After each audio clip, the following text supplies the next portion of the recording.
राजनीति में तमीज कहाँ चली गई? जब देश का नेता इस तरह बोलेगा तो बाकी क्या सीखेंगे? देखिए कैसे पवन खेरा ने पीएम मोदी को घेरा। पूरा सच इसी वीडियो में। क्या आप इससे सहमत हैं? कमेंट में अपनी राय जरूर दें। ऐसे और वीडियो के लिए चैनल को फॉलो करें। जब समझ में आ गया कि जो विध्वंसकारी विदेश नीति है और हम अलग थलग हो गए, तो एक ऑल पार्टी डेलीगेशन की बात हुई। उसमें जो विवाद पैदा किया गया वो आपने देखा, हमने नाम भेजे, जो हुआ चलिए वो तो हो गया। अब वहां भी कुछ लोग टूरिस्ट अट्रैक्शन स्पॉट्स में जा रहे हैं, दिख रहा है, लोग ट्वीट भी कर रहे हैं, एमपी दिखता है, अलग अलग बैठकें कर रहे हैं, डायस्पोरा से कर रहे हैं, लेकिन वहां भी कांग्रेस के विपक्ष के सांसद क्या कर रहे हैं, कैसे भारत का पक्ष रख रहे हैं, वो आपके सामने है। और पक्ष के सांसद, मैं उस व्यक्ति का नाम भी नहीं लेना चाहता, रोज एक जहरीला झूठा ट्वीट करके वहां भी कांग्रेस पर हमला किया जाता। मिसाइल पाकिस्तान पर दागनी थी, विपक्ष पर नहीं।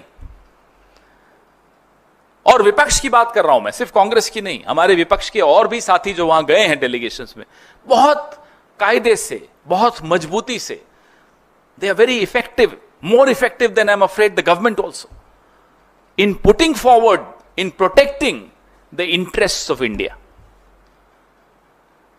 A clear comparison between what the MPs of BJP are doing and what the MPs of the opposition are doing. There should be a clear comparison between what the BJP and its supporters did in the last 1 month and what the opposition did, how they conducted themselves. I think this is very important as a lesson for posterity also, the difference between the two. बात कर रहे हैं साहब, कराची पर जा रहे हैं, इस्लामाबाद में हमला हो रहा है, कराची बेकरी पे हमला कर रहे थे, और वो भी किसी बेचारे ऐसे शख्स की थी। ऐसे ये तभी मैं कहता हूं सारी नीतियां इन्होंने ट्रोल्स को दे दी। ये सरकार अब ट्रोल्स चला रहे हैं। आप सबको चिंता में नींद नहीं आनी चाहिए जब ये बात आपको समझ में आ जाएगी तो। This government is being run by trolls, inspired by trolls, operated by trolls, and the results are for everyone to see. When the prime minister talks in the language of a troll, so आप बताइए, चिंता नहीं है तो कैसे होगा काम, कैसे चलेगा? अब कैसे जवाब मिलेंगे? कैसे आने वाली चुनौतियां जो अप्रैल और मई 2025 में जो चुनौतियां समझ में आई, हमें, आपको, विशेषज्ञों को, सबको समझ में आई, उन चुनौतियों का क्या होगा?